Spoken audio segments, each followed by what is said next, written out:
Really, I couldn't have been prouder. I had 3 new players in the party that day, and they went for the classic, the human slingshot. Now, given it was kind of a Ruby one-shot, you've seen Ruby, right? The RWBY, the kind of a controversial one, the thing that Monty Ohm put together. I believe I've seen some animations or trailers or something like that. Yeah.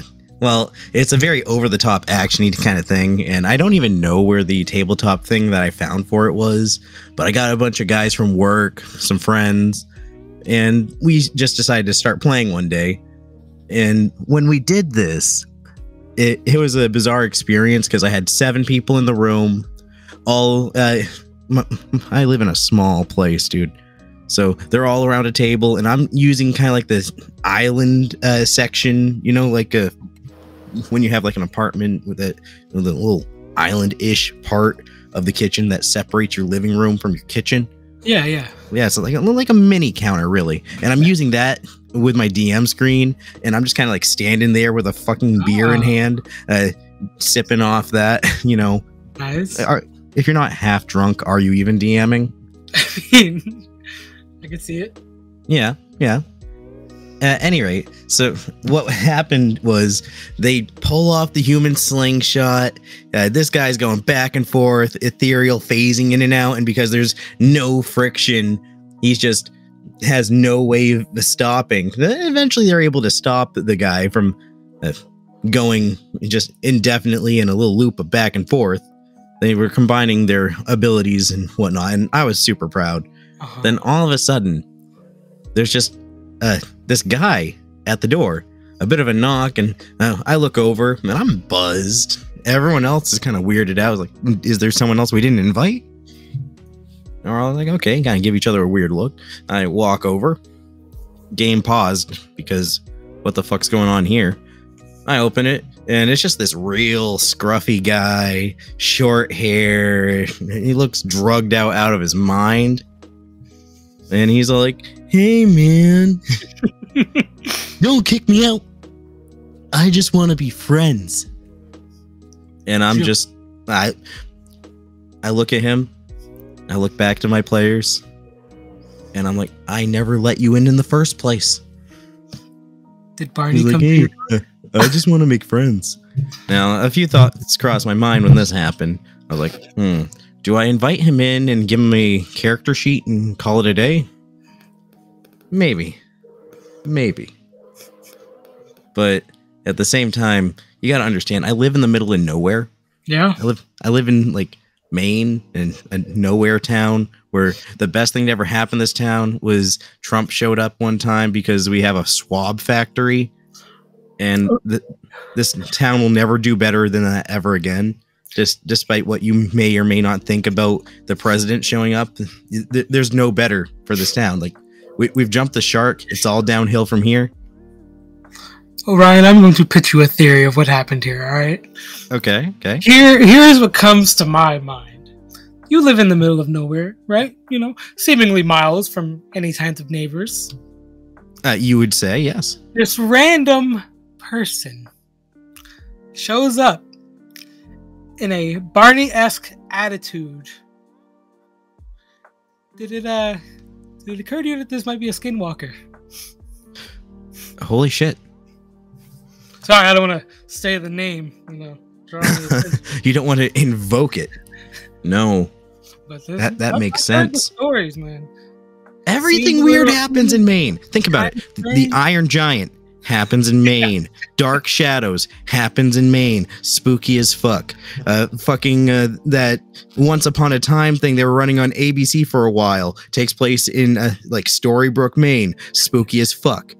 And then there was that other one where I forget what it was called, but like they had this thing where anytime some magical shit happened, they just called it the Troubles. And I'm just like, what the fuck? The Troubles? What kind of dipshit and backwoods Maine bullshit? Oh yeah, that makes sense. You know what? At least you don't live where Toxic Avenger was apparently made. Well, the thing is, Stephen King writes all his stuff, and everything's based in Maine. All his Stephen King shit. It's Maine. was spooky as fuck. We got fucking ghost drug addicts showing up at doors.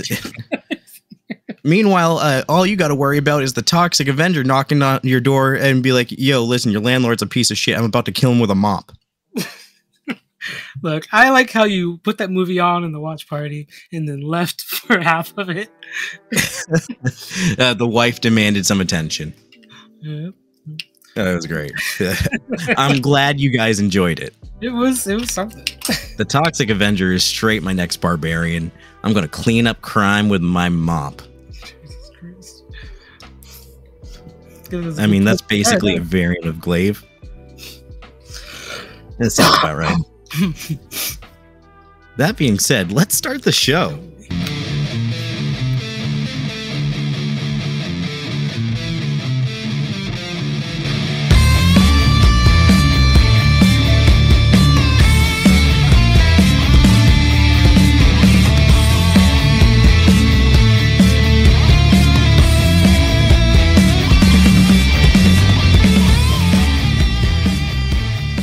Oh, yeah, you're right. Yeah, hello and welcome to Dungeons and Talkshows, the talk show that brings you dragons, dungeons, news, and homebrews. I'm your host, Orion. With me, as always, in studio is Sam. Welcome back. I hope you guys are enjoying the shows and the intro that we were so fond of. I love me a cold open, but there's one part of that story that I forgot to mention. Oh, man, there's more? Oh, yeah.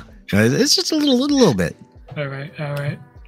So you see, when we went out to investigate after the guy left, I kind of shooed him away. And for whatever reason, everyone in the room had a knife on them. Oh, all right.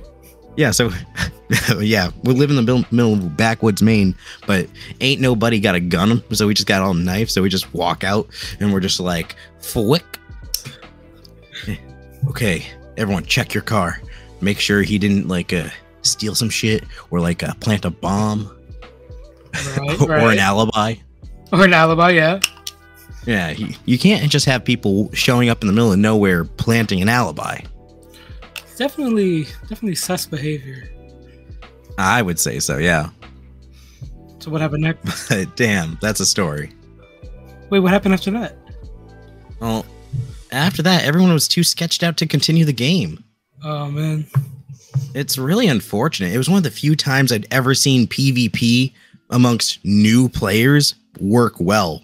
Huh. Yeah, seriously.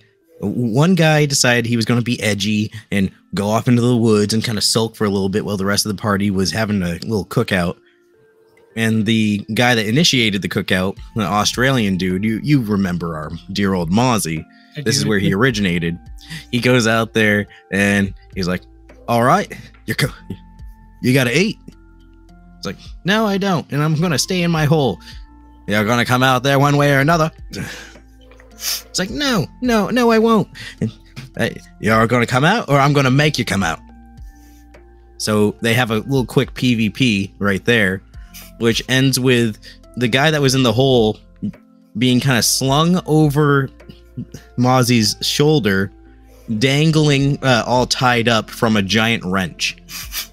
Well, got him, I guess. Because this is Ruby, mind you, so every weapon has a couple different forms, and Mozzie's weapon was a giant wrench that is also a sniper rifle. Ooh. Yeah, so it's like you can kind of fit it right into the shoulder, take your pot shot, and then like he can kind of whip it out like a fishing pole, and the wrench head will grapple onto things. I believe I remember when you told me to make a character for that one, and I gave it a scythe with a sniper rifle. Very Ruby. Yeah, I thought so. Yeah. When I made my own character for that, I made a assault rifle / Quan Dao. It's a Quan Dao. A Quan Dao is a Chinese halberd of sorts. Let me look this up. Yeah, kind of like a half sword, half polearm type deal. Wow. You're still looking that up. Oh, yeah. Yeah, one of those. All right, cool. I thought it was cool because like it'll fold right up and then boom, and pop, like, you know. That was pretty sick. So what do you got for a monster this week that isn't related? Fortunately, there are no hags in Ruby. Not that I know. Are there? Unfortunately, I think that'd be kind of I cool. thought I was wrong for a second. So I bring to you guys hags. In the very broad terms in English folklore, hag is a malicious old woman, often referred to as a crone, who practices witchcraft with or without supernatural powers. Hags were often believed to be aligned with the devil or the undead, though often neutrally aligned in folklore. Because when you think about it, you have the Salem witch trials. The older women were, crones or hags. Okay, so I've heard of such things, kind of skimmed over that in middle school when we were talking about the witch trials. I remember something about ergot poisoning and some preppy rich bitches accusing people of being witches. Pretty much. Yeah, I mean, it just seems like it was Mean Girls, but like in like 1682. Allegedly, that was all because people wanted land is power, land is money. Yeah, it's Mean Girls in 1682. You know what I found out that was really interesting? What? By definition, a succubus is also considered a hag, except in the case that they supposedly appear as a stunningly beautiful woman who would entice a man to intercourse, all while causing severe nightmares and leaving the victim exhausted, if not dead.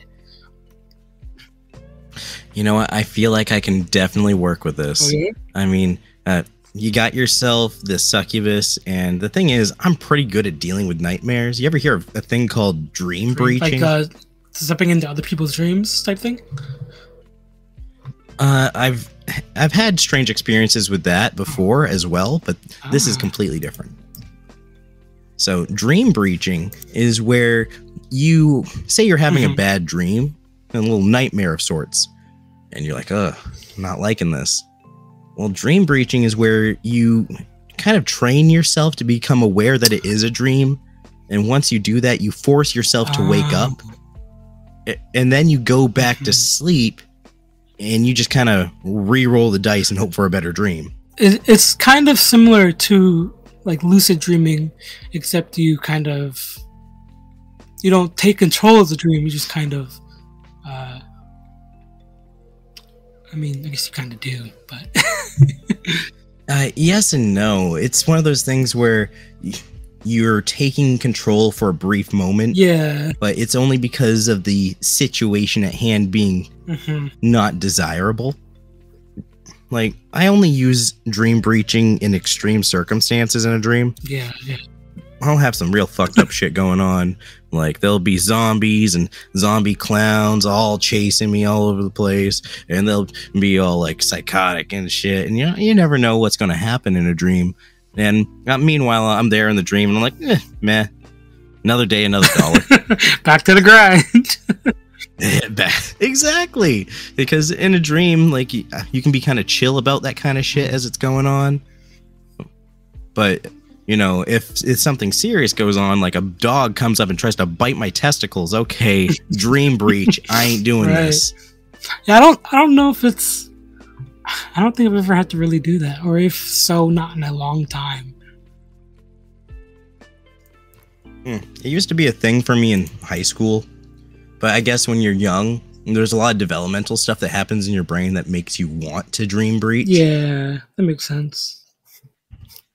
Yeah. Like, I guess nightmares are a way of your brain to educate you in some way, shape, or form. Like how children dream of wolves chasing them. Is that something your kids dream of often? I don't think that they dream of it often, but I know that it happens. It's very common amongst children. Sorry, guys, we do be getting into some side tangents. What an interesting one, though. Well, I think it's quite relevant. I mean, think about it. If you have a person that, let's say your succubus, actually, I guess that would be making the save for their nightmare aspect, mechanically. So we found a way to make the save, boys. We did it. So in the Forgotten Realms, hags are horrible witches of wicked intent. ancient origin. Dark and corrupted fae tied to primal forces, whose magic was known to haunt nightmares and fairy tales. So I made some connections to people who may not be able to really picture it. So in Hansel and Gretel, the witch that tried to eat them in the candy house was a hag. Rapunzel's mother in the Disney story is also a hag. Yeah, Mother Gothel the Hag. And probably the most known one, Baba Yaga, is a hag. Isn't Baba Yaga like a... I can't remember if it's a Russian hag or a Jewish hag. I believe it's Russian. Off the top of my head. Yeah, you know what? It is Russian. I'm thinking of a babushka. Isn't that a Russian word? Maybe I got it backwards. If you have any Russian listeners, educate us, please. No, you got your Baba Yaga, and then you got your babushka. I can neither confirm nor deny these allegations. Maybe I'm mixing that up with a Divik. I know a Divik is like a Jewish demon. This sounds familiar. Got all that folklore all mixed up. It's can be confusing, and there's a lot of different variations of, relatively the same things. It could very well all be the same thing, and I'm just like, oh, I don't know what I'm talking about. Perhaps. Dare to be stupid. Dare to be stupid. So hags were the antithesis of Feywild natives like the Eladrin, for they were warped reflections of civilized beings that epitomized, gave form to. I had to look this up because I didn't know what that word meant. Ooh, you're learning words. They gave form to nature at its most repugnant. So they kind of just embody the blighted and poisoned and diseased forest. That explains a lot. Like, they got the crooked noses, all the warts, and like kind of like the skeletal, like nimbly, not nimbly, but like you know what I mean, the spindly fingers. Yeah, like long, kind of thin arms and legs, but they're kind of like hunched over. I do kind of go into a description about them in a minute, but I feel like you guys are probably mostly getting the idea of what I'm talking about here. Yeah, culturally, we know what a hag looks like. I would say the Wicked Witch of the West from fucking Wizard of Oz. That's a textbook hag. So let's see here. So yeah, hags were almost universally unique in their exact forms and mannerisms, but they were typically a common physical trait between them. Generally, hags look like crooked crones, wrinkled and withered women, of unsightly appearance with blotchy skin marred by warts and moles. Their long, skinny fingers were tipped by talon-like nails as tough as steel and as sharp as blades, and their mouths were filled with sharp, blackened teeth and noxious breath. Long, frayed hair ringed their creased faces. Damn, give me the succubus any day. I don't want this shit. They're supposed to be like horrifying. I don't want to be horrified. If a hag needed to not invoke utter disgust, they could magically disguise themselves. Thank God. The exact limits of their illusions being specific to different types. Almost all types could take on the forms of regular old ladies, but some could appear to be attractive youths, diminutive giants, and even vaguely humanoid animals, like bears.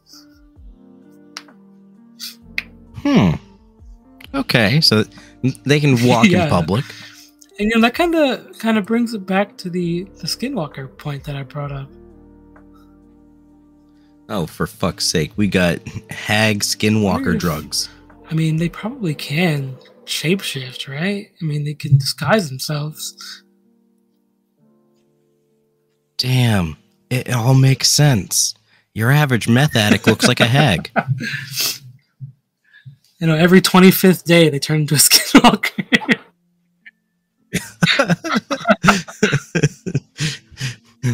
The cartels are ruining this country with all these hags. Oh, yeah. I knew there was a reason that El Chapo was public enemy #1. He's King Skinwalker. He controls the skinwalkers. Are there skinwalkers in D&D? Yeah, there's gotta be something of that. Or like a Wendigo, maybe? I think a Wendigo is a D&D creature. I've never encountered one or seen anyone run one. So probably one of my favorite like cryptid creatures. I've heard of people using a Wendigo, so I'm not sure if it's a homebrew or an official. It does look to be a homebrew. Oh, wait. 5th edition SRD?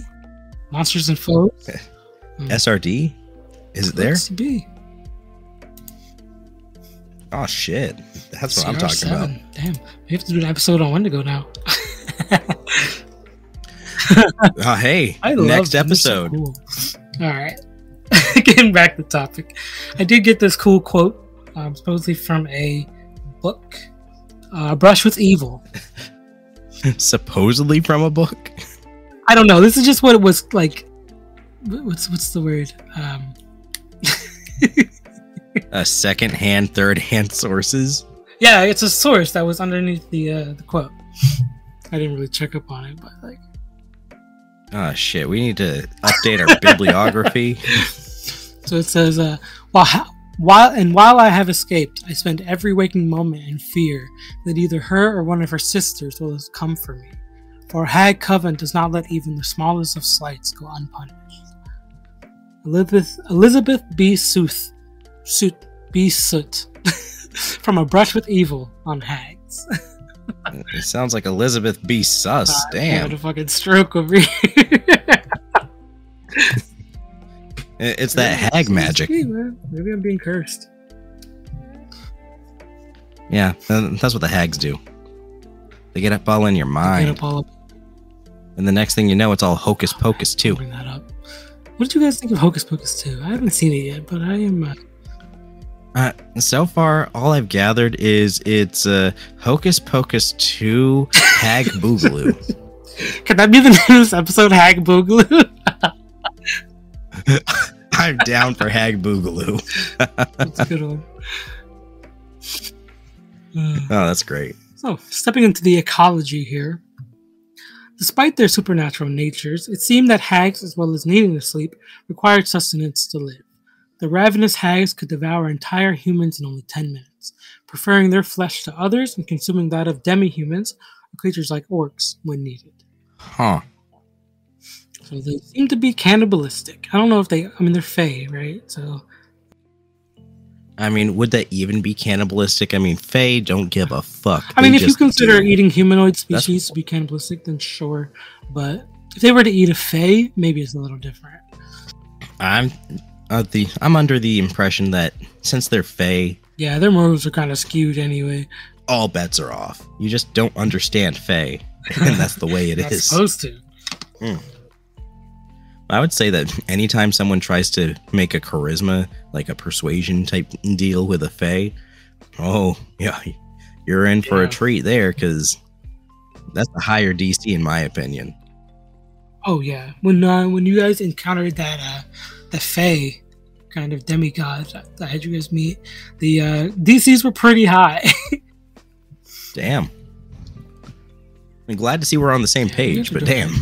So, hags typically shuddered at the thought of having to share their homes, and under ordinary circumstances would do no such thing. However, if something required hags to put forth a unifying front, either a common goal or threat which couldn't be completed or defeated alone, they would then combine their efforts to form one of their infamous hag covens or conveys. So hag communes, like they have to be pretty fucking desperate to get a roomie. Yeah, and normally there would only be 3. Never more than 3. It's just like, I'm just imagining an episode of Friends, but it's just all hags. Golden Girls. So no one told you life was gonna be this way. Come on, strike.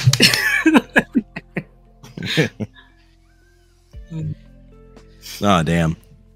I don't even know at this point. Coven. Holy shit. Or maybe... I kind of relate to the whole witchy aspects that the hags got going on. You know the oracles of Delphi. You know, there's 3 sisters. There's three hags. Oh yeah. Oh, that's a connection. Let's go. Well, there's always that kind of thing in lots of mythology and lore. The 3 wise men. 3 fates, 3 oracles of Delphi, 3 crones. There's 3 crones. That's right. It's always like 3 mystics. 3 always has that kind of or magical symbolism, you know. I mean, that was the entire premise behind that show, Charmed. True. Dude, that show was great because, like, first off, that you got 3 beautiful women starring in the show, and it was the 90s, so like none of them were wearing bras.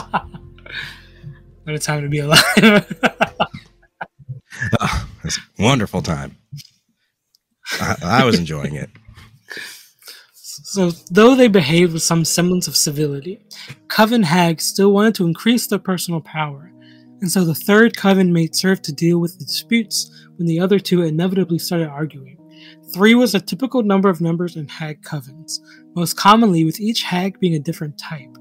But any grouping of Hags larger than that, and maximum in a single Coven being 13, usually ended in catastrophe.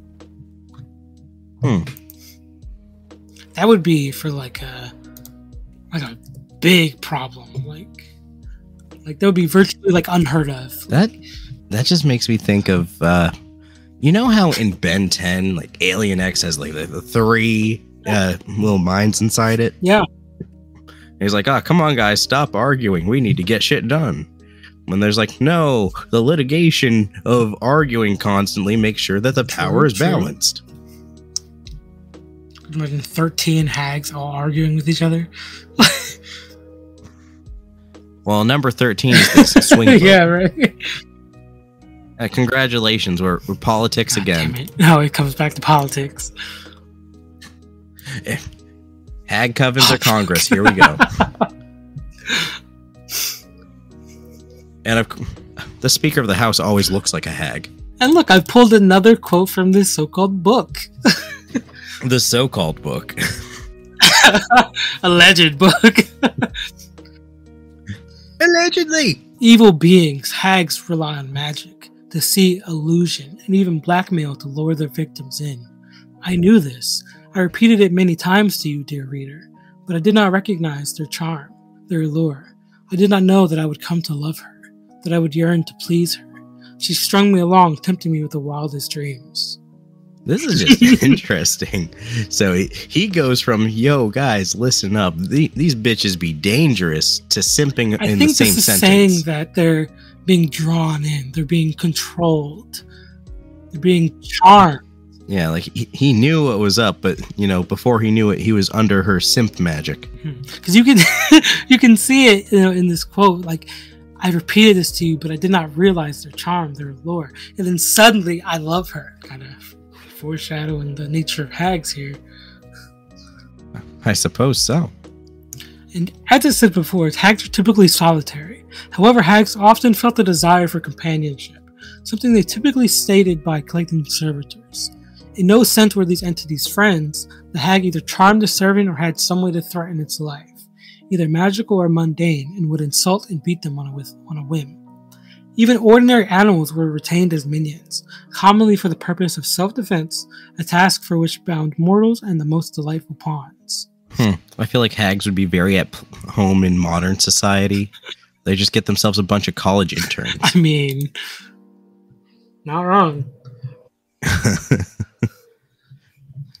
Bunch of minimum wage workers. They're just like, get back to work. So, typically a hag's minions could be divided into 2 groups. The first being servants like constructs, undead minions, and unintelligent vermin. Other things that a hag could trust to unquestionably obey their orders and protect their home. The other types were brutes. Mercenaries under a hag's employee with free will that ran errands, roughed up assigned targets, patrolled unimportant areas, and otherwise attended to laborious tasks beneath the hag's personal attention. Apparently, I like that. They were known to employ ogres. I think I've heard of that part, and I'm loving the aspect of this, because if you put a single hag, just one hag, in an area in your campaign, all of a sudden, this is a boss type creature that they're running an area. Right. They got magic. They got minions. They got shit going on. They're controlling. They're blackmailing. They're setting things up. They're scheming. Yeah, they got scouts. They got the power to like take over nearby areas if they want to. Yeah, they can spy. They got magics for days. Probably magic items because they got all these minions fetching shit for them. And they would have a wide variety of different kinds of minions, you know? Evil giants, lycanthropes, dark fae, bugbears, kenku, doppelgangers, ettercabs, gargoyles, and aberrations. You know, they could do really anything that they put their mind to. There is some massive potential here. Like, I think I've been sleeping on the whole hag situation from what you're laying down right here. I think I have as well, man. I didn't know they were so deep. I mean, I don't think anyone really thinks about it beyond the whole Hansel and Gretel situation. That's very true. Like, you've seen one hag, you think you've seen them all, but turns out they're manipulating, they're getting involved in politics, they're voting, they're vetoing, they're doing this and that. They're running their own little mafia situation. They're busting down doors and blackmail and racketeering. Oh man! And imagine, like, okay, you put a hag in your campaign, you know, just a minor problem maybe at first, but you start fucking with their stuff. They get a coven together. And they come for you. Oh, you mess with one, and then it's like, okay, she got away, and then she brought friends. No, it's very rare where I see, you know, in a campaign where the players are like in active pursuit, like in active danger, being the ones being hunted. You know, it happens sometimes, but like you said, rarely. Yeah. And sometimes if I have a player in a game that's actually being hunted, it's due to something in their backstory that they wanted. Right. I think there's a lot of potential here. I'm liking the potential already because it just seems like you can structure an entire story arc or even an entire campaign around what a hag controls and what they do. And even if they manage to end your big bad early, guess what? That big bad was actually a part of a coven. Ooh.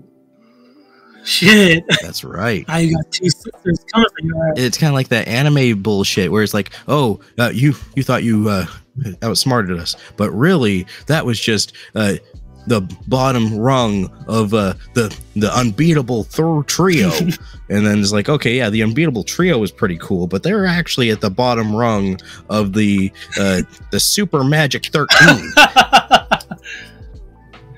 Right, and now you got the coven, like, our sisters are being murdered. We gotta do something. And maybe they resurrect the ones that got murked. Oh shit! Look, man, we're building these ideas for you. And we give them back to you, the people. All right. Yeah, there's just endless potential here, and I encourage everyone listening that wants to run a game, throw some hags, and there's just so much you can do with it. And to go a little bit, have fun. Yeah, to go a little bit deeper here, I didn't know that there were so many different variants of hags. There's quite a few.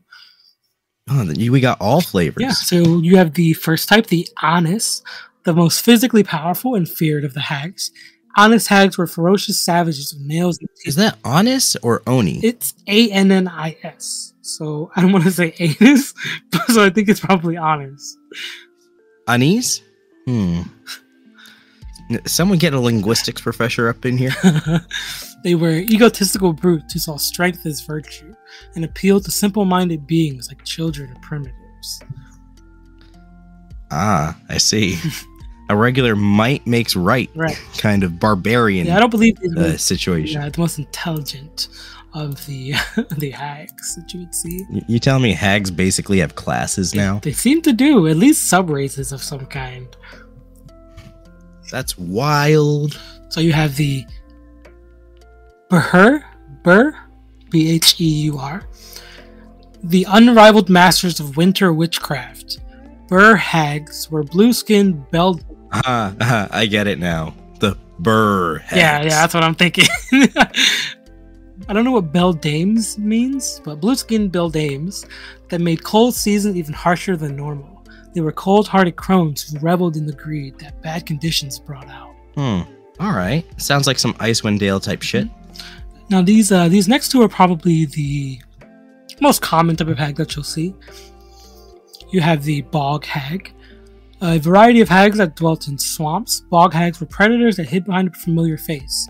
After lying in wait below the water and killing their victims, sinister body snatchers stole their skin, and sometimes their identities. That sounds like some horror flick. Doesn't it?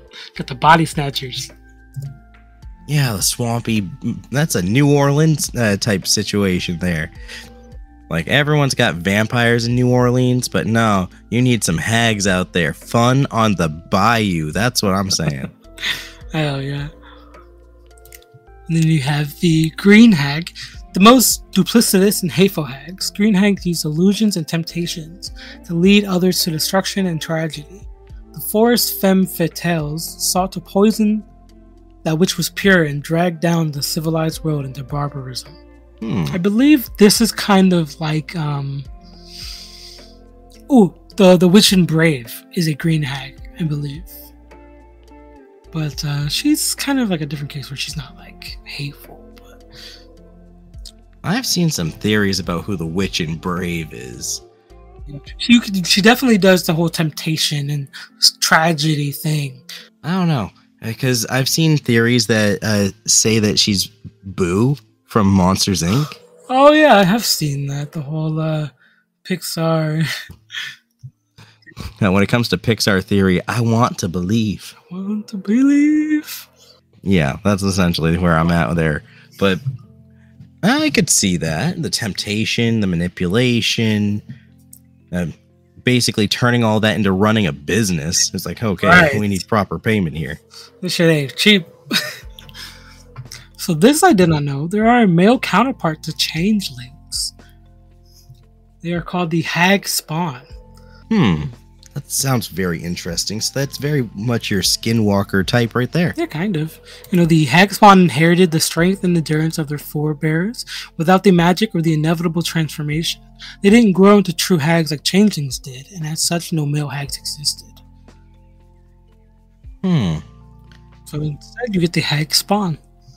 That's neat. I feel like there's just so much that can go on with... Like, if you take the green hag, it seems like they'd be right at home as, like, a kingpin type character. Very much, hags can run their own mafia, and if they're having... they have to have kids to have these hag spawn, correct? Yes. Okay, yeah, so they're making themselves look all beautiful. They're fucking, they're making hag spawn left and right. And they got all these muscle boys up in their place, dishing out their own version of justice. Because from what I understand, when hags reproduce, their babies are changelings. And the male changelings will become a hag spawn. And the females will inevitably become a hag. That's what the transformation it kind of talks about. I've never heard this before. So that brings so many questions into changeling as our player race. Well, I mean, there are different roots of changelings. The hag changeling are slightly different, though they can be kind of classified as the same kind of deal. I believe now there's some player potential there. The Fey ancestry. That's where you kind of get the changelings from. So perhaps some DMs out there, if you got a changeling character in your party, maybe present this as an option for an arc. Become a hag. I mean, maybe? Yeah, I mean, there are different kinds. I mean, I have a couple left here. Let's see. So the next one, you have the Hanya, a variety of hag from Karatur, which looks to be it's a continent lying east of Faerun, stretched the Horde lands for hundreds of miles. So, in that area. The Hanya were similar to Wanti, former mortals that struck an unholy pact with an evil being to obtain great power. The Serpentine subrace had telepathic powers and a strange aversion to violence. An aversion to violence? Violets, like the flowers or the color, maybe.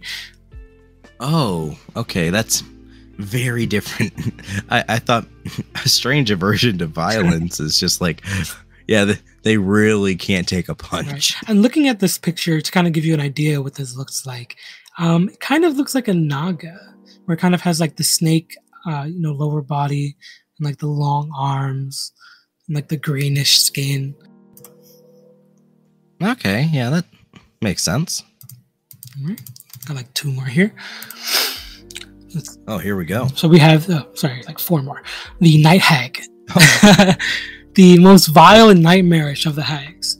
Night hags were fae turned fiends, so vile even compared to the rest of their kind that they were banished from the Feywild. The fiendish degenerates were soul mongers who traded larvae and Hades for power and wealth. And to anyone who doesn't know, in the Forgotten Realms lore, when a person dies, their soul becomes a soul larva. And it can kind of, at that point, you could turn it into a demon or a fiend. You could turn it into like a fae, or you can be, in this case, sold. I didn't know fae was on the table for that. I believe because the fae do kind of like to fuck around with souls. I mean, it checks out. I just didn't know. Yeah. Because, I thought, okay, when one of your characters dies in D&D, that their soul goes to one of the planes based on their alignment and actions in life, and maybe cross-reference that with whatever god they were worshipping. Right. Sometimes, and I believe in very rare cases, the kind of soul larva can be kind of plucked and kind of stolen. Okay. Is that kind of like how changeling lore is in some media, where that they steal babies and then replace them? I believe so, yes. But this is like at a soul level. Right. Kind of similar, yeah. Because I believe in the Nine Hells and in Hades, they kind of take these soul larvae and they kind of corrupt them and twist them and torture them, and they turn them into demons. I'm seeing some potential there. Like if you had a party get wiped in a previous campaign, have demons come back with some of their abilities. Oh, that'd be cool. It would. You want to throw things together like that. That could be both a cool and a cruel move to do at the same time. Right. Coming to the end of my section here, we have the Sea Hag. The indisputably ugliest of the hags. Sorry, their description, not mine. Sea hags were a decrepit piscine of women of such hideousness that one could die from looking at them. The aquatic hags sought to defile and invert all that was beautiful. Once there was an ugly barnacle. It was so ugly that everyone died. This sounds like something a sailor would say, because think about this. Sailors out to sea, they haven't seen a woman in months, and the first time they see a woman of any kind, it's like, okay, standards all-time low. But regardless of those all-time low standards, the moment they see a hag, they're like, sorry, hard pass. I fucking that. I've heard stories of sailors so hard up, they look at a sea cow, a manatee, and they're like, yo, That's true. That kind of thick, though. Dude, okay, so I was curious really quick, because I went and looked at the Sea Hag stat block, and the whole can kill someone on sight is not false. What? They have a death glare ability. The hag targets one frightened creature she can see within 30 feet. The target must succeed on a DC 11 wisdom saving throw or drop to 0 hit point. Holy shit. They're only a CR 2. Nani? Holy shit. Tell me they got a way to put people in the frightened condition. They have horrific appearance and illusory appearance. Okay, so they scare you with their fucking freakish looks, and once they get close, you die. Holy shit. This is a CR2? It looks to be. If you beef up those stats a little bit so that they got more health and can take a hit, maybe toss in a couple more spells, this is a party wiper. Sea Hag boss. Yeah, they'd probably have a bunch of undead sharks working with them. Oh, undead sharks! Yeah. The skeleton sharks. They come full circle. Oh my god, yes. Thank you, Tim, for your skeletal sharks. We're gonna make this work, damn it. Alright. Variety of hag from Rashemen. Rashemen? Not sure. Let me check. Okay, it's another area on the map. Let's see, where is this? Northeast Favorn. Alright. Dude, I didn't even know there was anything outside of the Sword Coast in Chult. That's the whole continent, just the Sword Coast. I mean, come on. If you're playing the Forgotten Realms, 99.9% of it takes place in the Sword Coast. Yeah. It's to the point where, honestly, if you want to go with everything's always fun in the generic realms, you could call Eberron a continent in its own right, because nobody knows any of the other places. It's true. That's a fair point. Oh, man. So from what it sounds like to this one, these are kind of similar to like banshees. Shrieking hags had an ear-piercing scream and roamed desolate wastelands, spreading deception, mischief, and chaos. Spiteful and easily angered, they were known to burst into a series of maddening wails if their trickery was resisted. Huh. Mm-hmm. It just makes me think of like an evil Kenku. Oh, yeah. I wonder if they kind of prefer to kind of use Kenku. Yeah, like they just have like a bunch of Kenku servants only making what they do worse. Oh, that's awesome. And the final subrace of Hag is a Silat. A Silat were a strange... whoa, you can't just go people calling that. Silat. They were from Zakhara. I don't know where that is. They were a strange subrace known for their unpredictability. Leaning more towards chaos than evil, some were known to be benevolent and kind if approached in whatever manner they deemed proper. But they're Fae, so you never know what that is. Exactly. There's honestly a ton on Hags that I can go into, from their religions and their magic and their motives that we just can't fit into one episode. That's just a slot? Yep. Anyway, as we finish up here, let me run through these kind of special traits and abilities really quick. Okay, cool. The power of Hags were as variable as they were, but there were several common abilities between them. The decrepit frame of Hags belied their supernatural strength and swiftness, for the crones could crush smaller beings one-handed, easily jump obstructions in their path. They all had magic to some degree, commonly being capable of creating illusions to hide their true forms, and they themselves were naturally resistant to magic. In addition, Hags often knew curses and other wicked rites that allowed them to scry, prophesize, and manipulate the weather to place curses on those that annoyed them. Oh, shit. So, running through the stats here, they have a strength of 14, which doesn't seem as high, at least. So, for this one, I kind of took the green Hag as kind of the general Hag you're going to witness. So, you have the strength of 14, the dex of 12, Constitution of 16, Intelligence of 13, Wisdom of 14, and the Charisma of 14. And do keep in mind that these could vary between the different kinds of Hags. At least for this kind, that has the spellcasting ability is Charisma, and it has the following spells requiring no material components: Dancing Lights, Mirror Illusion, and Vicious Mockery. Mm-hmm. And they did have... Oh, sorry, go ahead. Oh, I was just thinking like the IRL fight score on these things it would definitely vary. Yeah. But I think I'm gonna have to go with a 6, maybe 6.5. I would say, with their prowess and magic and their kind of cunning nature, I would say you're probably not going to outsmart one. So I'd probably give it like an 8 or a 9. I don't know. I think I might be able to. Like, if I know that fuckery's afoot, then like I'm already ahead of the game. Right. That's true. Being aware is half the problem, Yeah. I mean, if it comes to awareness, that jumps to a 9 immediately. Mm-hmm. But if I know that I'm fighting with a Hag, then that ball's in my court at that point. But even so, that's a major disadvantage. Right. Especially with Hags, if you decide to input them into your game, it's going to take a while, or at least a lot of effort, to kind of figure out that a Hag is behind the scenes. Once you do, it's kind of like, all right, that's a whole new beast. Like, now we're really dealing with some shit here. Yeah, like shit just got real. Yeah, that's all I have prepared for Hags. Let me know what you guys think. I think they're pretty interesting. I think there's a lot to do there. I know I've said it many a time already, but I like it in the sense that there's such a big build-up and setup. There's networking. They're creating shit.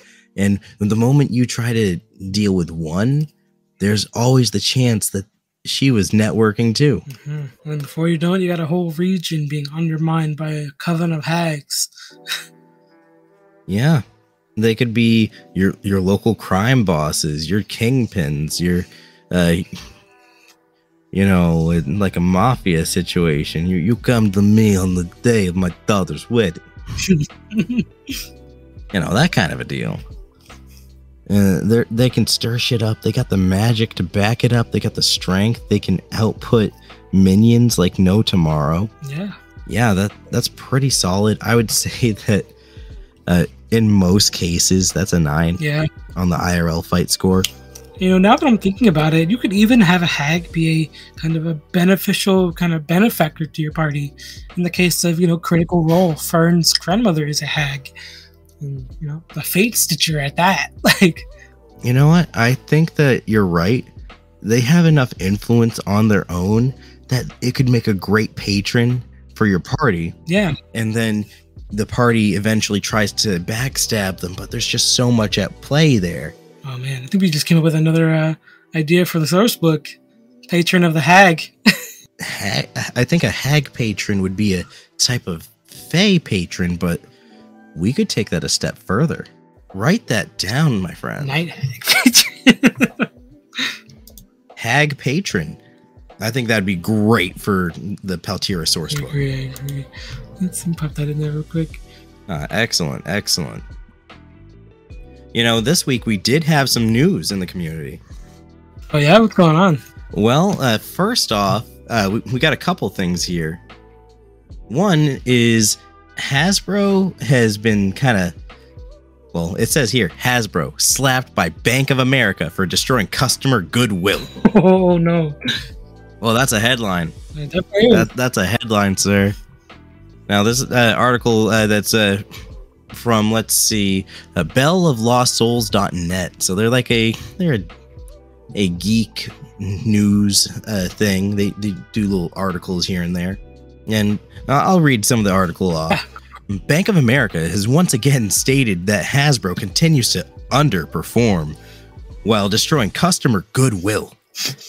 Hasbro has come under fire recently, leading Bank of America to once again reiterate that the underperform rating for the toy giant. In a report by Business Insider, Bank of America called out Wizards of the Coast's recent troubles as destroying customer goodwill, stating that the company might face a steep decline if that trend continued. All right. This, of course, follows the wake of the recent OGL leaks and backpedaling, resulting in the SRD 5.1 being released into Creative Commons. In a recent interview, one of Wizards of the Coast's executives maintained that Wizard of the Coast, WotC's, I'm just going to abbreviate, maintained that WotC's line of trying to do what's best for the community. However, executive leadership may be at odds with what's best for the company and the community. One of the biggest issues was that Hasbro and Wizards, WotC in particular, was the danger of killing its golden goose. Well, fair enough. Definitely makes sense. According to Bank of America, Hasbro's single biggest problem is trying to over-monetize the brands at WotC. So yeah, I would say that they're probably right about that. Trying to over-monetize D&D and Magic. Like, there's some shady stuff going on. It's just that they're being pressured and they're trying too hard. Yeah, that's really what it kind of boiled down to. You can just tell they're trying too hard. Yeah, and honestly, I don't need to read the last few bits of the article to know that that's the crux of the whole thing. They're just trying too hard, and in the end, it doesn't even matter. Mm-hmm.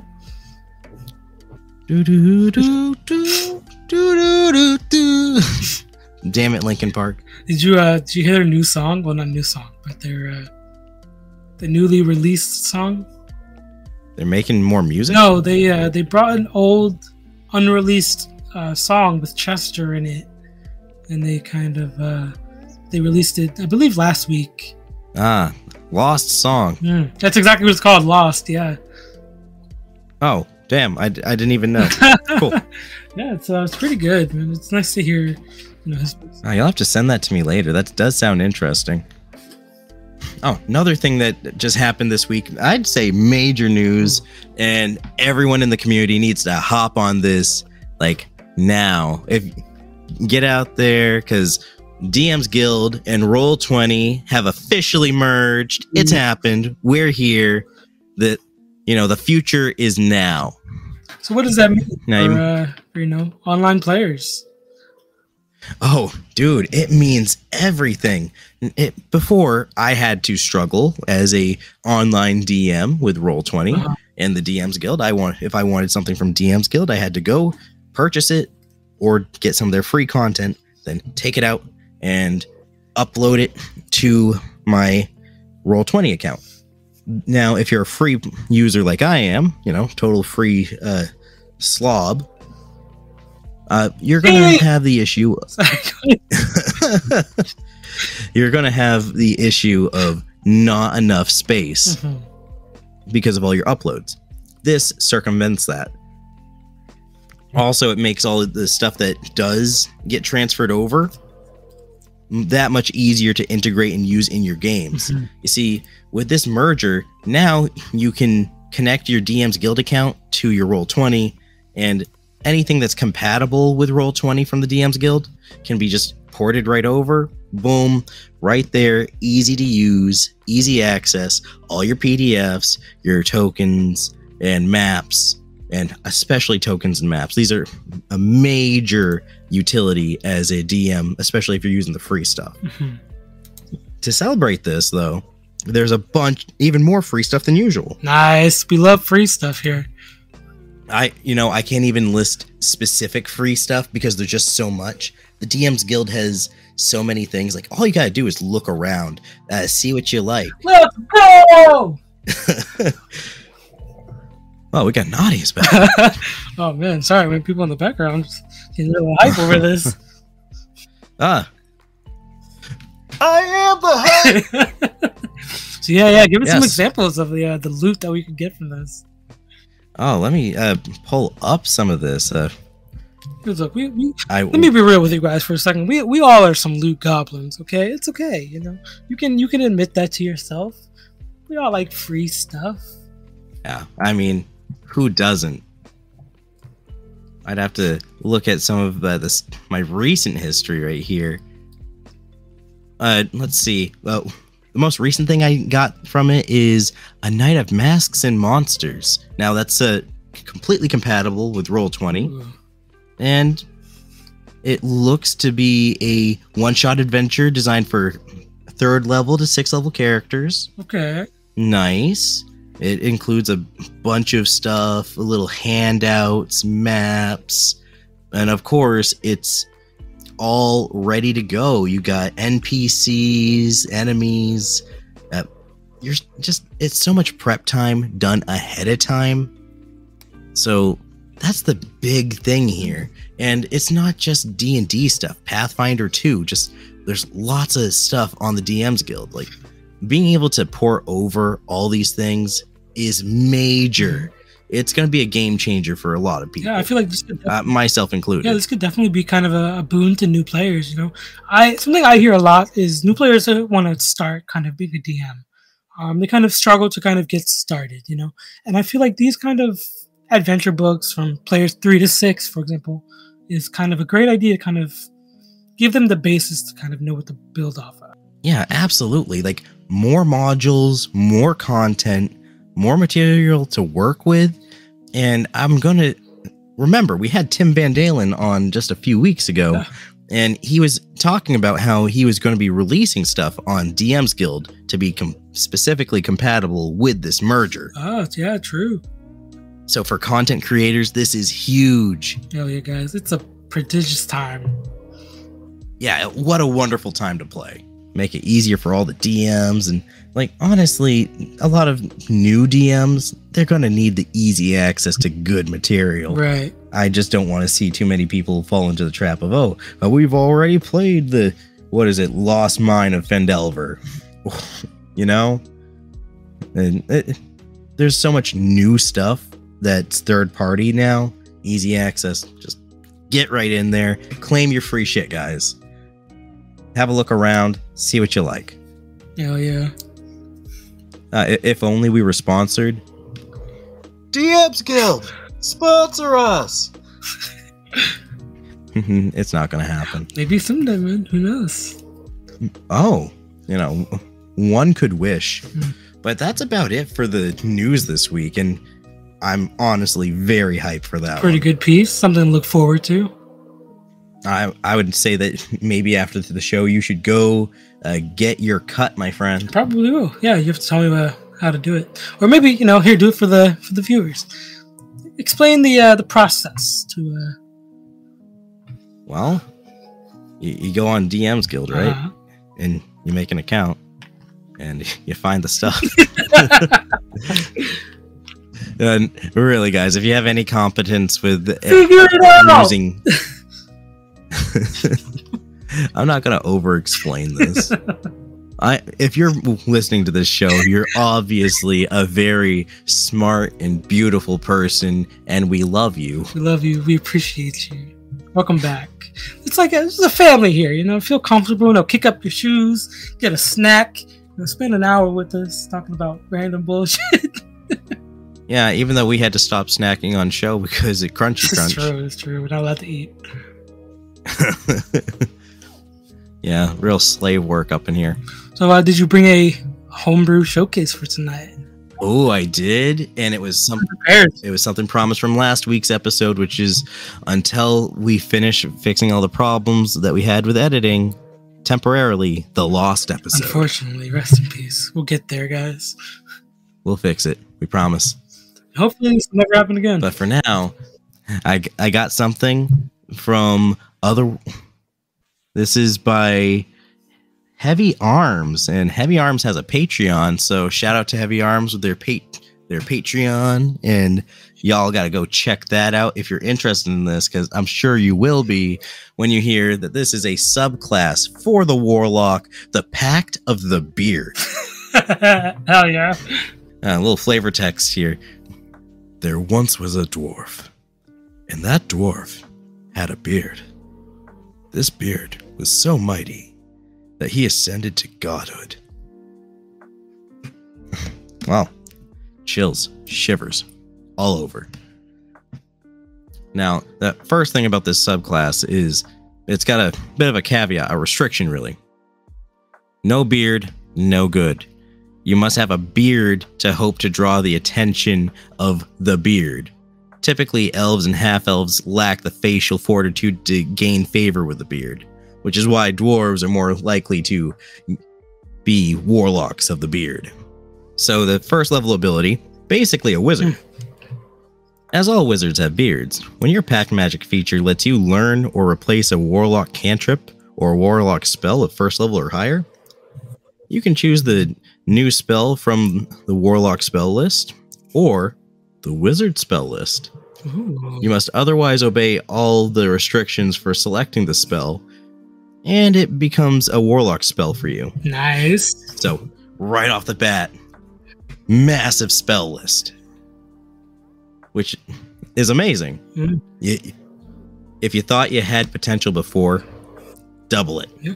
As a wizard, yourself, I imagine that's very appealing to you. Oh, absolutely. The more spells, the better. And, there are some restrictions as a warlock, but that knocks a bunch of those right out. And the second first level ability you get, Majestic Beard. A magnificent magical beard appears on your face, which is the source of your magic. You can use it as a spellcasting focus for your warlock spells. While you have your magical beard, you have advantage on charisma checks against other intelligent creatures that have a beard, such as dwarves or bearded devils. Ooh. Yeah, that's pretty good. Your magical beard vanishes when you have no warlock spell slots remaining, and reappears when you finish a short or long rest, or regain one or more of your warlock spell slots by some other means. Whenever your magical beard vanishes, it is replaced by your original one until it reappears. So there's some flavor there. I'm liking that. A straight into beardy flavor tag. And the fact that it works on bearded devils is interesting. Yeah, it's very niche, but cool. And it's not at all overpowered because, like, you know, your DM has distinct control over who or what has a beard. Yeah, absolutely. So it's like kind of that macho respect situation there. Armstrong. Yeah, that Armstrong Butcher energy right there. At 6th level, you get Invoke Beard. You can stroke your beard as a bonus action to regain 1 expended Warlock spell slot. Nice.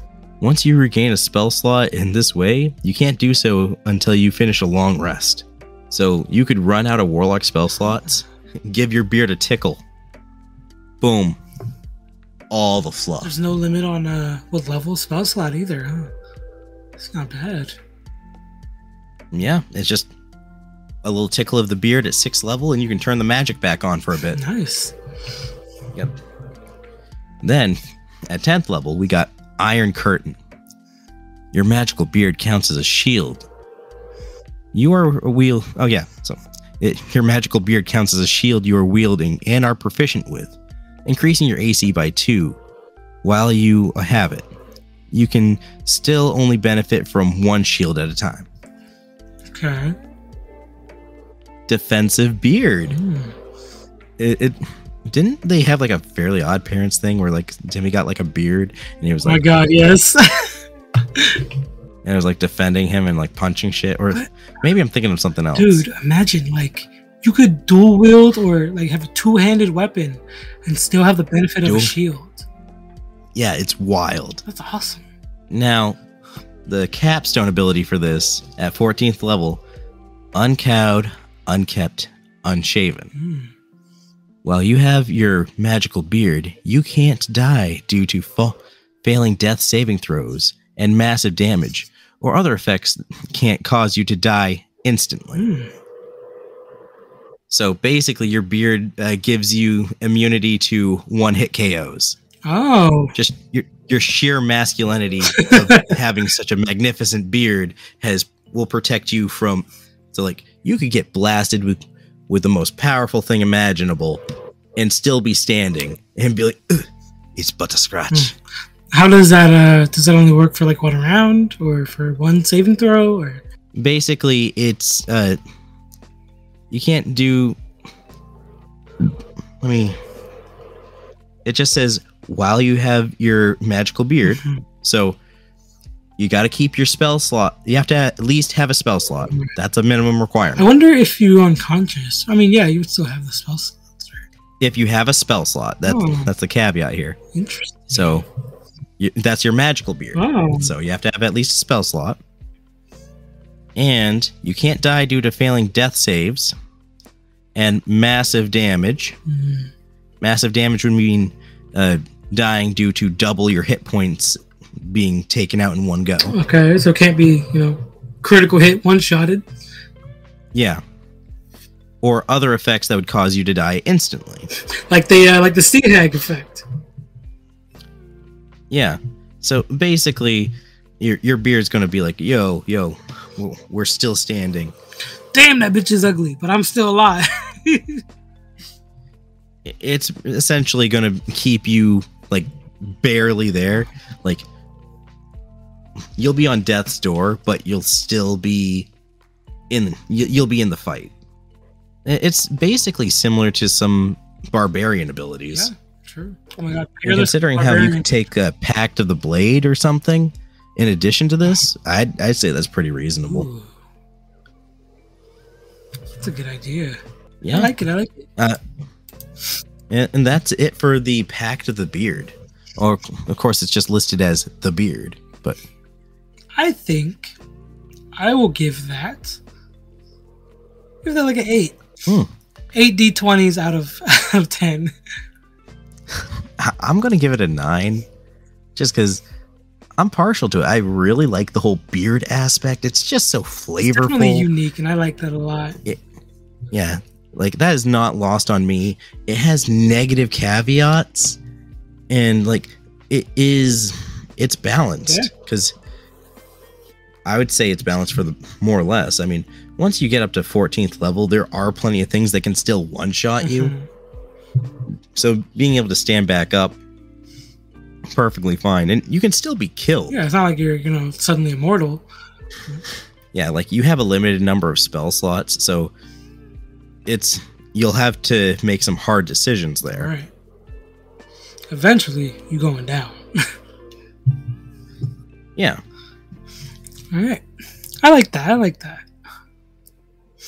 So, as a kind of callback to the forgotten episode, the lost episode, as we'll say, I have brought back another spell.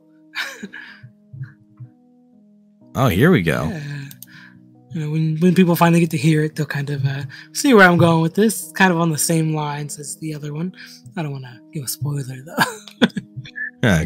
Okay, well, let's hear it. I love me a good spell. This is called Adazi's Starburst. So is it like fruity? Created by G Dragon Lord. All right. Shout out to, what is it, G Dragon Lord? Is this another D&D Beyond spell? It is. Damn, we're getting that D&D Beyond content nowadays. There's a lot of options here. I feel there really is. So we're sampling the internet here. Yeah.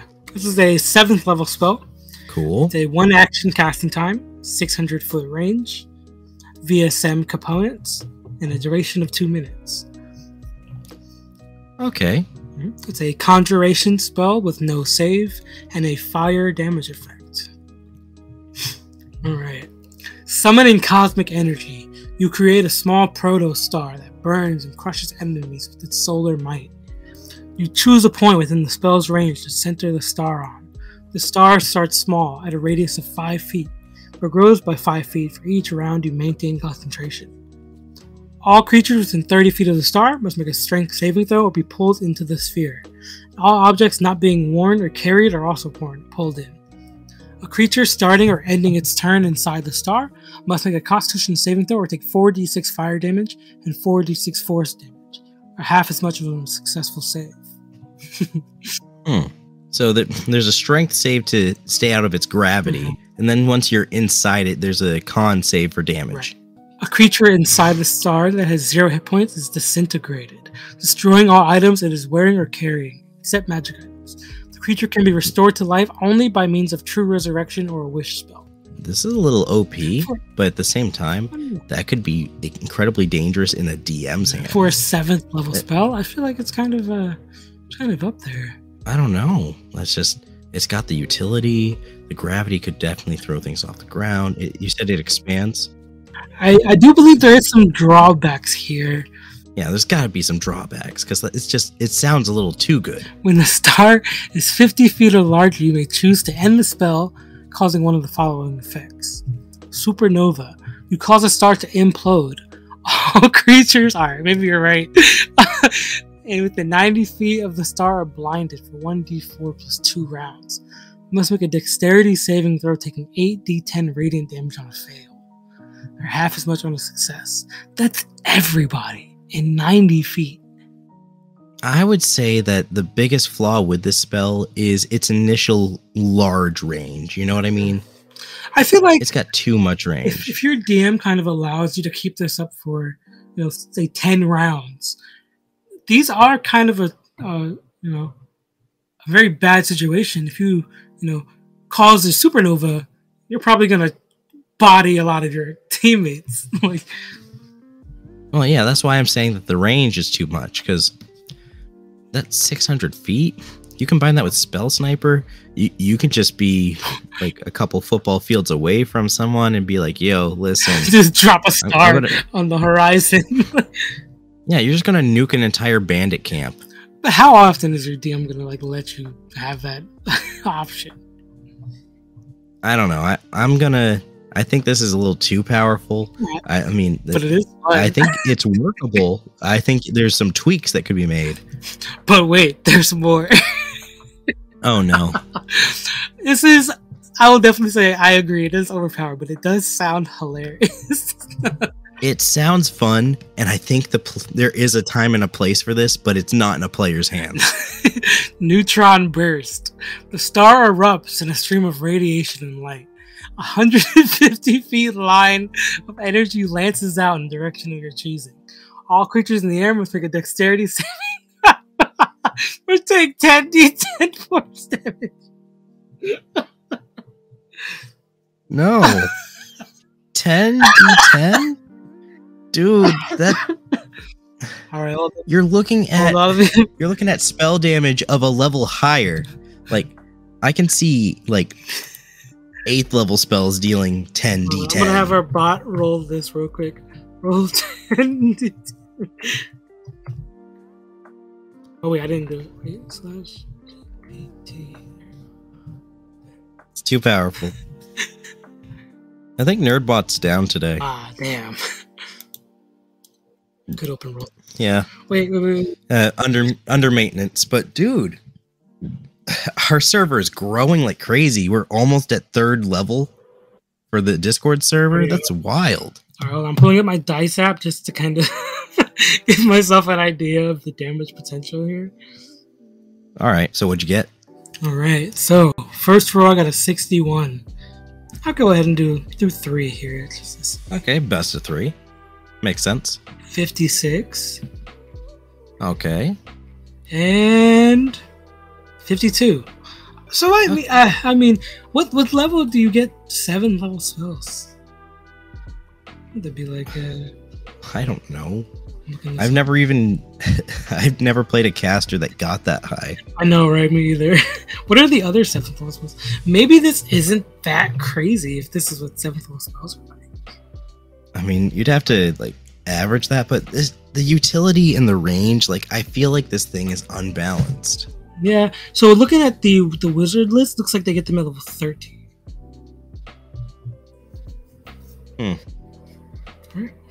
And just to round off this insane spell, there's one more final possibility. More effects? One more optional effect. Oh no. Annihilate. You expunge the star from existence, taking everything inside with it. A creature must succeed a charisma saving throw or be ripped from reality, dying instantly, unable to be revived by any method short of a wish spell. This is people who are inside the star already. Yeah, that's too much. That's done. Hold on, wait, there's more. Successful save. Creature takes 10d10 force damage. The stress of causing this effect weakens you. After enduring the stress each time you cast a spell until you finish a long rest, you take 1d10 necrotic damage per level of that spell. This damage can't be reduced or prevented in any way. Your strength drops to 8. If it isn't 8 or lower already, for 2d4 days. For each of those days, you spend resting and doing nothing more than light activity. Remaining recovery time decreases by 2 days. Huh. If you lose concentration on the spell, it causes it to end harmlessly. This just seems like it was written by a 12, not like a 13-year-old that just discovered how stars work. Don't make fun of that. This sounds like to me like they just wanted to have something crazy and like devastating. Dude, if you're gonna go crazy, 9th level spell. I could see that. I mean, 9th level spells don't really exist anymore. Like, there's not many of them. You could easily go 9th level with this, boost some of the damage a little bit. Yeah, you know, I could see this being in the kind of the realm of the forbidden spells. Yeah, it's like, it's not exactly the worst thing. Maybe they just didn't level it correctly. Like, there's a bunch of utility. There's a way to auto kill shit. There's stuff like power word kill, and I think this would rest in that neighborhood. So maybe they just underestimated what level it should have been. Looking at the D&D 5e spell list, 7th level spells. Let's see if any of them are like similar to this. I'm curious. Conjure Celestial, Delayed Blast, Crown of Stars, Demonic or Draconic Transformation, Finger of Death. All right, let's see Finger of Death. 78 plus 30 necrotic damage on a fail. A humanoid killed raises a zombie. Nice. Yeah, like, I think damage and effect, like, if you just went with, like, the first effect, sure. But the fact that you got versatile other effects and an instant kill once something's trapped in it. Yeah. Power word pain. Ooh. Yeah, it seems like a lot to me. Yeah, nothing that I would probably let into my game, but a fun idea. I think with some telegraphing, it could be a fun spell to throw out for your big bad, you know?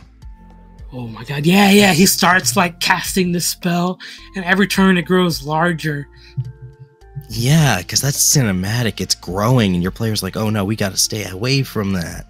And then just like to reiterate how bad it is, you watch a couple minions get sucked up in it. I could see like maybe, the big bad found this scroll, in a forbidden like tomb or something. Yeah, it's a forbidden spell. And like you confront him, and you're like, we can't let him use it. And yeah. Bad boy out. In worst case scenario, your party fails and Mistra shows up. You're like, yo, you can't be using this shit. Yeah, Mistra would be like, what are you doing? It's like, I thought I locked all these away. Damn, that'd be a cool idea. Yeah, like we're not letting mortals play with stars. Ooh. Okay, so look, this is pretty cool. So there's an 8th level evocation called Dark Star. Just looking at a quick read, 8d10 force damage. Yeah, so you see the problem here with the damage. Yeah, I thought it was pretty sick nonetheless, though. I think it is, but using it as the forbidden 9th level spell that the big bad is using. Like, if it's a 9th level spell, then it's like, okay, your players are already fucking shit up anyways. You can let them have something that's a little OP. And then you got something to fight against, and it does have a little bit of telegraphing. Mm-hmm. This would be kind of the same energy as having, like, oh, they have a nuke. Yeah, like, this spell is a fucking nuke.